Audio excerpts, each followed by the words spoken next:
Europe में राष्ट्रवाद का उदय अध्याय का नाम है। हम लोग सबसे पहले इसको क्या करेंगे, रीडिंग करेंगे। जितना भी प्रश्न निकलेगा उसको हम लोग बाद में लिखेंगे, ठीक है ना। और एक एक करके पहले हम समझा देते हैं और उसके बाद फिर आगे बढ़ेंगे। देखिए, यदि हम लोग बात करें इसमें, तो इसमें हम लोगों को बताया जा रहा है कि 1848 में एक फ्रांसीसी कलाकार फ्रेडरिक सारियू ने 4 चित्रों की एक श्रृंखला बनाई। 1848 के समय की बात है कि एक फ्रांसीसी कलाकार जिनका नाम था फ्रेडरिक सारियू, उन्होंने 4 चित्रों को जोड़ करके एक चित्र बनाई, ठीक है। चित्रों का श्रृंखला जब बोला जाएगा तो इसका मतलब होता है कि एक से अधिक चित्र को एक ही साथ जोड़ देना, तो उसको कहा जाता है चित्रों की श्रृंखला, ठीक है। तो चित्रों की श्रृंखला बनाई और इसमें उसने सपनों का एक संसार रचा जो अपने शब्दों में जनतांत्रिक और सामाजिक गणतंत्र से मिलकर बना था। और उन्होंने जो है उन चारों चित्रों को बनाने के बाद उन्होंने अपने सपनों का संसार बनाने का प्रयास किया। अपने सपनों का संसार मतलब वो चाहते थे कि हर एक धर्म के लोग, हर एक देश के लोग एक साथ मिलजुल करके रहे, और उसी को वो दिखाने के लिए उस चित्र को बनाया था, ठीक है। और उनके शब्दों में यदि बात करें तो उनके शब्दों में वो जनतांत्रिक और सामाजिक गणतंत्र का प्रतीक था। आगे बताया जा रहा है कि इस श्रृंखला के पहले चित्र में यूरोप और अमेरिका के लोग दिखाए गए हैं। इस चित्र में यदि हम लोग पहले की तरफ देखें, स्टार्टिंग की तरफ, तो आप देख सकते हो कि वहाँ पर अमेरिका और यूरोप के लोगों को दिखाया गया है, ठीक है। उसी के साथ साथ हम लोगों को बताया जाए सभी उम्र और सामाजिक वर्ग के स्त्री पुरुष एक लंबी कतार में स्वतंत्रता की प्रतिमा की वंदना करते हुए जा रहे हैं। और उस चित्र में हम लोगों को ये भी दिखाने का प्रयास किया गया है कि सभी स्त्री और पुरुष जो है एक लंबी कतार में लग करके क्या हो रहा है कि वो स्वतंत्रता की प्रतिमा का वंदना करते हुए जा रहा है। वंदना करने का मतलब होता है कि ध्यान करना या पूजा अर्चना करना, ठीक है। तो उसके बाद फिर हम लोगों को यहाँ पर बताया जा रहा है कि यहाँ भी आप ज्ञानोदय की मिसाल को पहचान सकते हैं, जो उनके एक हाथ में है और दूसरे में मनुष्य के अधिकारों की घोषणा पत्र। देखिए, आप यहाँ पर, आप लोगों के पास किताब है? नहीं है, ठीक। यदि किताब है तो देखोगे और नहीं है तो कोई दिक्कत नहीं है, आप लोग व्यवस्था कर लोगे उसके लिए।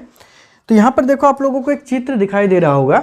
इस चित्र में देखो, एक हाथ में जो है ये मशाल लिए हुए है, ये जो प्रतीक है ये मशाल लिए हुए है, और दूसरे हाथ में आप लोग देखोगे तो एक घोषणा पत्र है, मानव के अधिकारों का घोषणा पत्र, ठीक है। उन्होंने इस चित्र में इसको भी दर्शाया था। ये पूरा का पूरा चित्र जो है उन्होंने बनाया था, ठीक है। आगे हम लोगों को यहाँ पर बताया जा रहा है कि प्रतिमा के सामने जमीन पर निरंकुश संस्थाओं को ध्वस्त अवशेष बिखरे हुए हैं। और आप लोग यहाँ पर चित्र में देखोगे तो यहाँ पर आप लोगों को देखने को मिलेगा, यहाँ पर जो टूटा फूटा सामान सब है, तो वो कहा जा रहा है कि जो निरंकुश लोग थे उन्हीं लोगों का टूटा फूटा चीज है, ठीक है। आगे हम लोगों को बताया जा रहा है कि सारियू ने कल्पनादर्श में दुनिया के लोग अलग राष्ट्रों के समूह में बटे हुए हैं, जिनकी पहचान उनके कपड़ों और राष्ट्रीय पोशाक से होती है, ठीक है। उन्होंने इसके लिए जो एक शब्द का भी इस्तेमाल किया था जिसका नाम था यूटोपिया। वास्तव में यूटोपिया का मतलब क्या होता है? यूटोपिया का मतलब क्या होता है? ऐसा सोच जिसका साकार होना। बिल्कुल, एक ऐसा प्रकार का सोच रखना जिसका वास्तव में कभी साकार होना जो है संभव है नहीं, ठीक है। तो उसको यूटोपिया कहा जाता है, या तो फिर जाकर के हम लोग अपने शब्दों में यदि बात करें तो इसको कल्पनादर्श कहा जाता है, ठीक है। आगे हम लोगों को बताया जा रहा है कि स्वतंत्रता की मूर्ति से कहीं आगे इस जुलूस का नेतृत्व कर रहे हैं संयुक्त राज्य अमेरिका और स्विट्जरलैंड, जो जब तक राष्ट्र राज्य बन चुके थे। और कह रहा है कि जो उस टाइम तक राष्ट्र राज्य बन चुका था, जैसे कि स्विट्जरलैंड हो गया, अमेरिका हो गया, ये सभी जो है उसका नेतृत्व कर रहे थे, ठीक है। और साथ ही साथ कह रहा है कि फ्रांस जो क्रांतिकारी तिरंगे से पहचाना जा सकता है, और फ्रांस का यदि बात करें तो वो क्रांतिकारी तिरंगा को लेकर के है। देखिए, यहाँ पर आप लोग फ्रांस का झंडा को भी देख सकते हो, ठीक है। तो ये फ्रांस का झंडा लिए हुए क्रांतिकारी लोग थे। क्रांतिकारी का मतलब क्या, कौन होते हैं? तो वैसे लोग जो चाहते हैं कि समाज में बदलाव हो, ठीक है। तो वैसे लोगों को क्रांतिकारी यहाँ पर कहा जा रहा है, ठीक है। साथ ही साथ कह रहा है कि प्रतिमा के पास अभी अभी पहुंचा है, उसके पीछे जर्मनी के लोग हैं जो काला, लाल और सुनहरा झंडा थामे हुए। देखिए यहाँ पर हम लोगों को बताया जा रहा है कि फ्रांस जो है उस टाइम पहुंचा है क्योंकि अमेरिका और स्विट्जरलैंड उस टाइम तक गणतंत्र राष्ट्र बन चुका था, और इसी के कारण जो है उसके ठीक पीछे फ्रांस के लोग थे, क्योंकि फ्रांस से उसी टाइम जो है गणतंत्र हुआ था। अब गणतंत्र किस प्रकार से हुआ था? 9th क्लास में आप लोगों ने पढ़ा था कि लुई 16 का शासन को समाप्त किया गया, उसके बाद फिर मैक्सिमिलियन रोबेस्पियर के शासन को समाप्त किया गया, और उसके पश्चात फ्रांस में जो है एक लोकतंत्र स्थापित कर दिया गया। आप लोगों ने इसको पढ़ा था। तो इसी के कारण यहाँ पर दिखाया जा रहा है कि फ्रांस जो है उस टाइम तक पहुँच चुका था, और फ्रांस के ठीक पीछे जर्मनी के लोग थे, क्योंकि जर्मनी में भी अब उसी प्रकार के क्रांतिकारी लोग जो थे वे लोग बदलाव करना चाह रहे थे।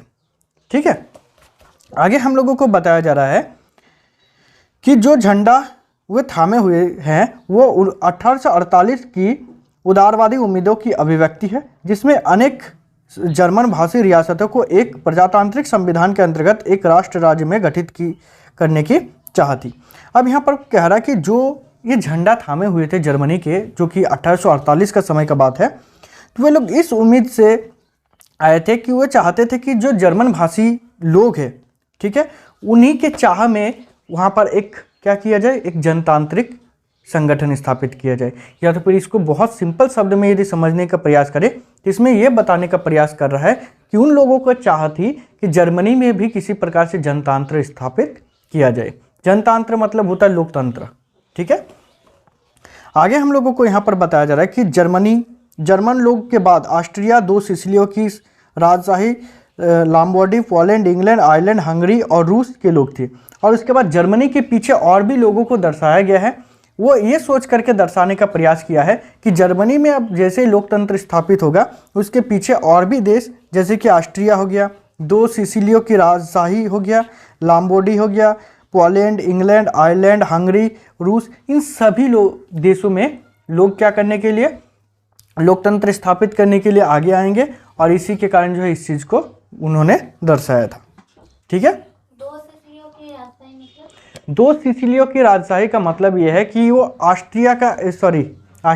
जर्मनी का ही एक हिस्सा था। ठीक है, जिसमें जर्मनी के खुद के राजा ना होकर के अलग अलग जो लोग थे जिनके पास अपनी शक्ति थी, उन लोगों ने जो अपना राजशाही क्षेत्र स्थापित कर दिया था, उस चीज़ को कहा जा रहा है यहाँ पर। जैसे कि इसको यदि समझाने का प्रयास करें तो मान लेते हैं कि जर्मनी ये पूरा का पूरा जर्मनी है। ठीक है, अब पूरा का पूरा जर्मनी में से मान लेते हैं कि इतना बड़ा जर्मनी जो है आज़ाद हो चुका है, ये स्वतंत्र हो चुका है। ठीक है, अब मान लेते हैं कि कुछ यहाँ पर एक राजा है और यहाँ पर भी एक राजा है। अब यहाँ के राजा जो है वहाँ पर क्या कर रहा है, शासन कर रहा है, और यहाँ पर भी राजा क्या कर रहा है, शासन कर रहा है। तो ये जर्मनी का ही पूरा का पूरा हिस्सा है, परंतु यहाँ पर अलग राजा शासन कर रहा है, यहाँ पर अलग राजा शासन कर रहा है। तो इसको और इसको मिलाकर के 2 सिसिली कहा जा रहा है।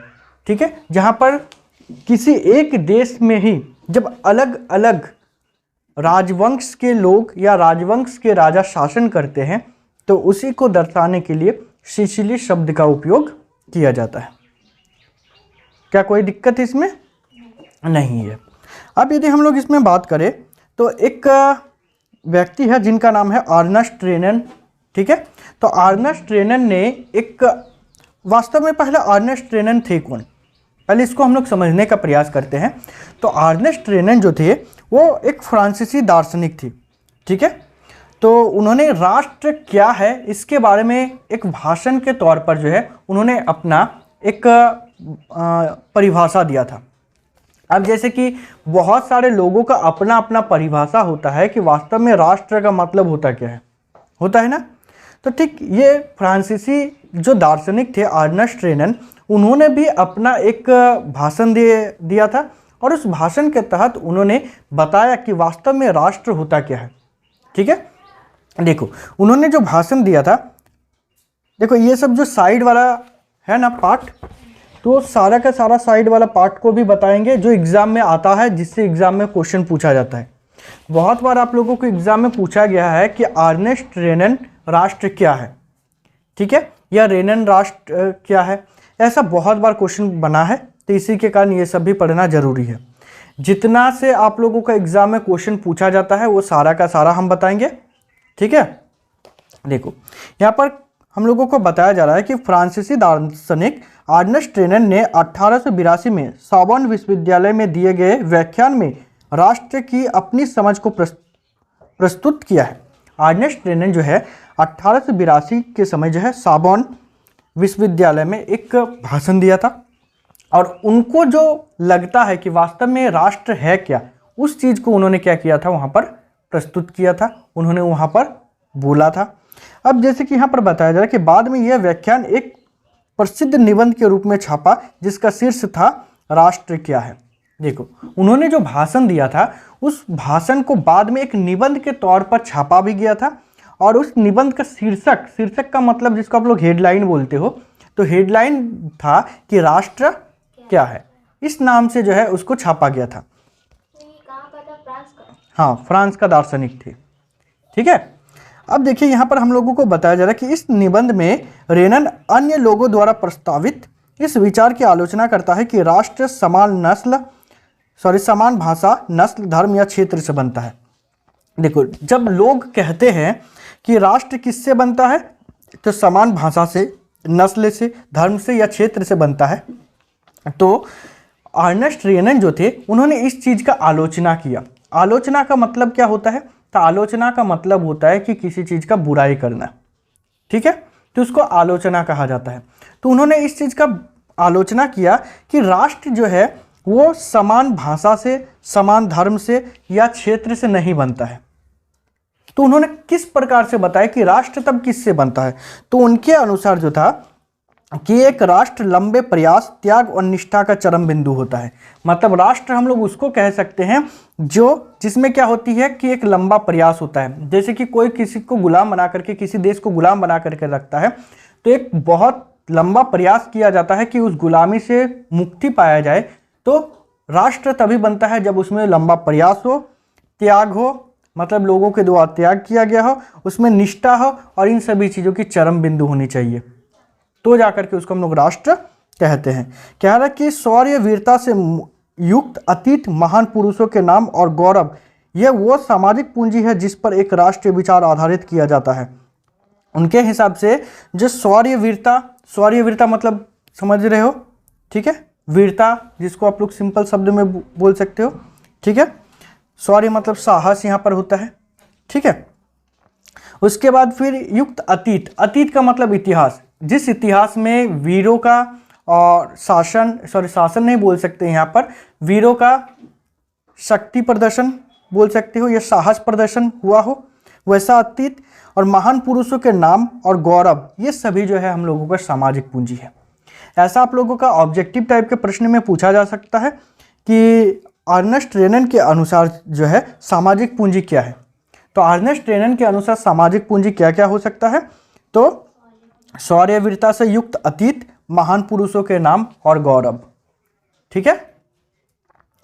आगे हम लोगों को बताया जा रहा है कि अतीत के समान गौरव का होना, वर्तमान में एक समान इच्छा संकल्प का होना, साथ मिलकर महान काम करना और आगे ऐसे काम और करने की इच्छा, एक जन समूह होने की, यह सब जरूरी शर्तें हैं। उनके अनुसार जो है राष्ट्र में कुछ कुछ चीज़ों का होना आवश्यक भी है। जैसे कि वो कहते हैं कि अतीत का समान गौरव होना, ठीक है, अतीत में हम लोगों को एक तरीके से गौरव होना चाहिए, ठीक है। अब जैसे होता नहीं है कि हम लोग कभी कभार क्या करते हैं, अपने अतीत के बारे में जब भी सुनते हैं कि जैसे हमारे भारत का अतीत के बारे में कि सरदार वल्लभ भाई पटेल जी जो है वो यदि नहीं रहते तो शायद आज हमारे भारत का बहुत सारा हिस्सा नहीं रहा होता।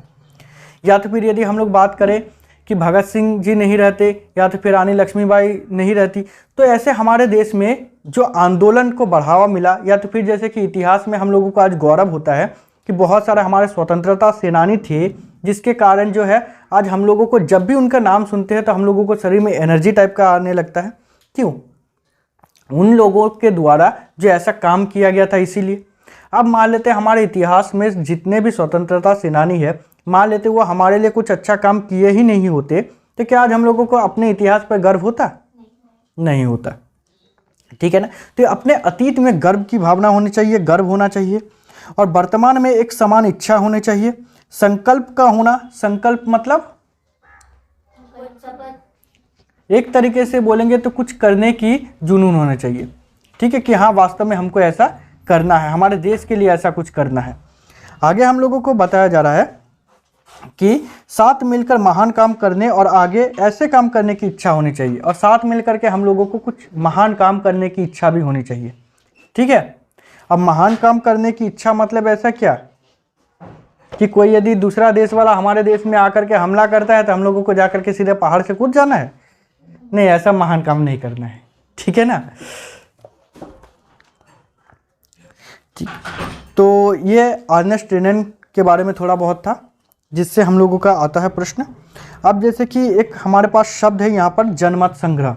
वास्तव में जनमत संग्रह का मतलब क्या होता है इसके बारे में आप लोगों को क्लास 9 में भी बताए थे, फिर भी हम थोड़ा सा इसको रिपीट कर देते हैं। जनमत संग्रह का मतलब होता है कि जब किसी काम के लिए जो है लोगों से उसकी राय मांगी जाती है तो इसी को कहा जाता है जनमत संग्रह, ठीक है, समझ में आ रही है ना। अब जैसे कि मान लेते हैं कि हम आप लोगों को से पूछे कि आप लोग पढ़ना चाहते हो या नहीं चाहते हो, तो आप लोग ज़्यादातर बच्चा पढ़ना तो चाहते हो, ठीक है ना, तो सबको हाँ ही बोलोगे। अब पढ़ो या नहीं पढ़ो, ज़्यादातर हाँ बोलोगे, तो आप लोगों का हम मत ले रहे हैं कि आप लोग पढ़ना चाहते हो या नहीं, तो ये भी एक तरीके से जनमत संग्रह हो जाएगा, ठीक है। जैसे कि अब हम लोग टॉपिक नंबर 1 पर आते हैं जिसमें हम लोगों को बोला जा रहा है कि फ्रांसीसी क्रांति और राष्ट्र का विचार। हम लोग फ्रांसीसी क्रांति और राष्ट्र के विचार के बारे में बात करें तो यहाँ पर जो हम लोगों का टॉपिक है इसमें हम लोगों को बताया जा रहा है कि राष्ट्रवाद की पहली स्पष्ट अभिव्यक्ति 1789 में फ्रांसीसी क्रांति के साथ हुई थी। यदि हम लोग राष्ट्रवाद की पहली अभिव्यक्ति के बारे में बात करें तो ये कहाँ से हुई थी? 1789 को फ्रांसीसी क्रांति के साथ प्रारंभ हुई थी। कल जैसे कि हम आप लोगों को बता रहे थे कि सबसे पहले राष्ट्रवाद की भावना जो उत्पन्न हुई थी वो फ्रांस में हुई थी। कल हम ये भी बताए थे कि किस कारण से जो है फ्रांस में उत्पन्न हुई थी, बताए थे ना, बिल्कुल। अब जैसे कि यहाँ पर हम लोगों को वही बात बताया जा रहा है कि सबसे पहले फ्रांसीसी क्रांति के साथ प्रारंभ हुई थी। कह रहा है कि जैसे कि आपको याद होगा 1789 में फ्रांस एक ऐसा राज्य था जिसके संपूर्ण भूभाग पर एक निरंकुश राजा का आधिपत्य था। और आप लोगों को यह भी याद होगा कि 1789 के समय ऐसा था वहाँ का स्थिति कि वहाँ पर एक निरंकुश शासक का शासन हुआ करता था, ठीक है। कह रहा है कि फ्रांसीसी क्रांति से जो राजनीतिक और संवैधानिक बदलाव हुए उनमें प्रभुसत्ता राजतंत्र से निकला एक फ्रांसीसी नागरिक के समूह में हस्तांतरित हो गया। और इसके बाद फिर वहीं से कुछ राजनीतिक में ऐसे बदलाव हुए, कुछ संवैधानिक बदलाव ऐसे हुए कि वहाँ से राजतंत्र से एक लोकतंत्र में परिवर्तित हो गए, ठीक है। कह रहा है कि क्रांति ने घोषणा की कि अब लोगों द्वारा राष्ट्र का गठन होगा और वे ही उनके नियति तय करेंगे। जैसे ही राजतंत्र समाप्त होता है, राजतंत्र समाप्त होने के बाद लोगों के द्वारा ही एक प्रकार से एक घोषणा किया गया कि अब क्या होगा, राष्ट्र का गठन होगा। राष्ट्र का गठन होगा मतलब एक देश का निर्माण होगा, ठीक है। देश पहले भी था लेकिन एक देश का ऐसा निर्माण होगा, मतलब वो देश अब ऐसा होगा जिसमें उसकी नियति कौन तय करेगा, वहाँ की जनता के द्वारा ही नियति तय किया जाएगा, ठीक है। कह रहा है कि प्रारंभ से ही फ्रांसीसी क्रांतिकारियों ने ऐसे अनेक कदम उठाए जिनसे फ्रांसीसी लोगों में एक सामूहिक पहचान की भावना उत्पन्न हो सकती थी। देखिए यदि बात करें तो कह रहा कि प्रारंभ से ही, स्टार्टिंग से ही जो फ्रांसीसी क्रांतिकारी लोग थे, फ्रांसीसी क्रांतिकारी लोगों ने ऐसे बहुत सारे कदम उठाए जिससे लोगों में एक सामूहिक पहचान की भावना उत्पन्न हो सकती थी। अब आप लोगों के दिमाग में आ रहा होगा कि सर लोगों के मन में जो सामूहिक अपनापन की भावना या एक समान होने की भावना क्यों उत्पन्न करने की मतलब काम किया गया, क्यों ऐसा काम किया गया कि लोग जो है एक दूसरे को एक समान समझे। तो देखिए बहुत सारे क्रांतिकारी लोग जो थे उनको पता था कि यदि लोग जब तक एक दूसरे को अपना नहीं समझेंगे तब तक एक दूसरे का दुख को महसूस नहीं कर सकेंगे, और जब तक एक दूसरे के दुख को महसूस नहीं कर सकेंगे तब तक जो है वो खुद के लिए भी काम नहीं करेंगे। अब आप लोगों को ये भी पता है कि कोई भी व्यक्ति हो, चाहे कितना ही ताकतवर क्यों ना हो, एक अकेला व्यक्ति जो है किसी देश को नहीं बना सकता है और ना ही चला सकता है।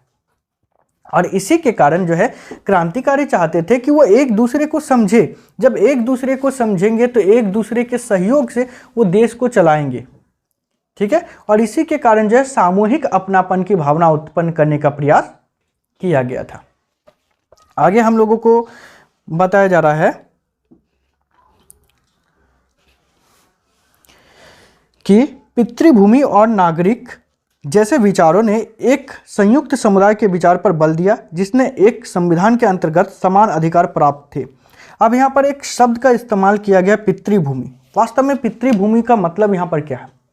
तो पितृभूमि का मतलब देखिए, यदि उस टाइम के हिसाब से बात करें तो जो पिता का संपत्ति होता था उस पिता के संपत्ति का हकदार जो है उसके पुत्र को ही माना जाता था, ठीक है। तो इसी के कारण जो है पुत्र के लिए वो उस टाइम पितृभूमि के समान होता था, ठीक है। अब यहाँ पर हम लोगों को बताया जा रहा पितृभूमि और नागरिक जैसे विचारों ने एक संयुक्त समुदाय के विचारों पर बल दिया जिसने एक संविधान के अंतर्गत समान अधिकार प्राप्त थे। और यही चीज़ जो है ये पितृभूमि की भावना ही जो है उसके अंतर्गत संविधान में जो है समान अधिकार प्राप्त हुए थे सभी को।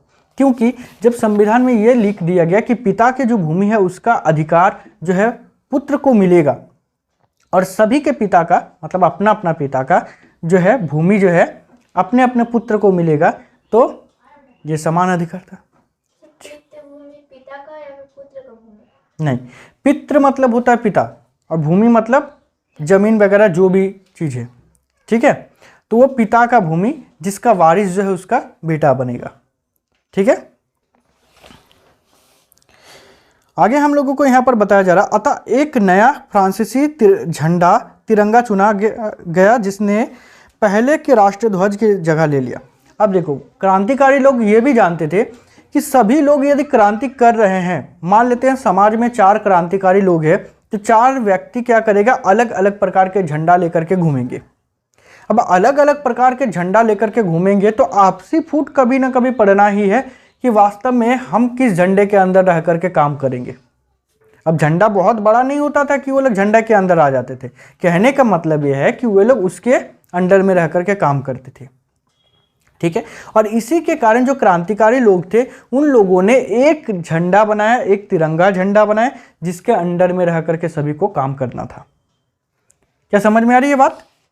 चलिए, उसके बाद फिर हम लोगों को बताया जा रहा है कि स्टेट जनरल का चुनाव सक्रिय नागरिकों के समूह द्वारा किया जाने लगा और उनका नाम बदलकर नेशनल असेंबली कर दिया गया।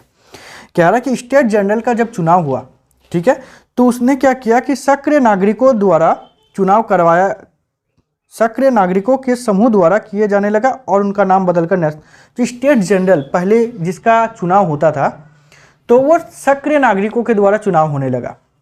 सक्रिय नागरिक किसको कहा जाता था, ये भी आप लोगों ने क्लास 9th में पढ़ा था कि सक्रिय नागरिक वैसे लोगों को कहा जाता था जिनको वोट देने का अधिकार प्राप्त था, ठीक है, सिर्फ पुरुषों को, केवल पुरुषों को, और वैसे पुरुषों को वोट देने का अधिकार प्राप्त था जो 3 दिन के मजदूरी के बराबर पैसा दे सकता था। तो वैसे लोगों को जो है सक्रिय नागरिक कहा गया था, ठीक है। अब उसके साथ साथ हम लोगों को यह भी बताया जा रहा है कि जो स्टेट जनरल की चुनाव होती थी उसका नाम बदल दिया गया और उसका नाम बदल करके नेशनल असेंबली कर दिया गया, ठीक है। आगे बताया जा रहा है नई स्तुतियां रची गई, शपथें ली गई, शहीदों का गुणगान हुआ और यह सब राष्ट्र के नाम पर हुआ, ठीक है। नई नई स्तुतियां रची गई कि किसके द्वारा क्या किया गया, क्या नहीं वगैरह ऐसा कुछ, और उसके बाद फिर शपथ लिया गया और उसी के साथ साथ शहीदों का गुणगान किया गया, ठीक है। और ये सब जो भी हुआ वो सारा का सारा किसके नाम पर हुआ, राष्ट्र के नाम पर हुआ, ठीक है। कह रहा है कि एक केंद्रीय प्रशासनिक व्यवस्था लागू की गई जिसने अपने भूभाग में रहने वाले नागरिकों के लिए समान कानून बनाए। और कह रहा है कि एक प्रशासनिक व्यवस्था मतलब एक शासन व्यवस्था लागू की गई। शासन व्यवस्था का जब भी हम लोग बात करते हैं तो मतलब होता है कि एक ऐसा स्थान जहां पर रहने वाले जितने भी लोग हैं उस पर किसी ना किसी प्रकार से नियम या कानून थोपा गया होता है, ठीक है।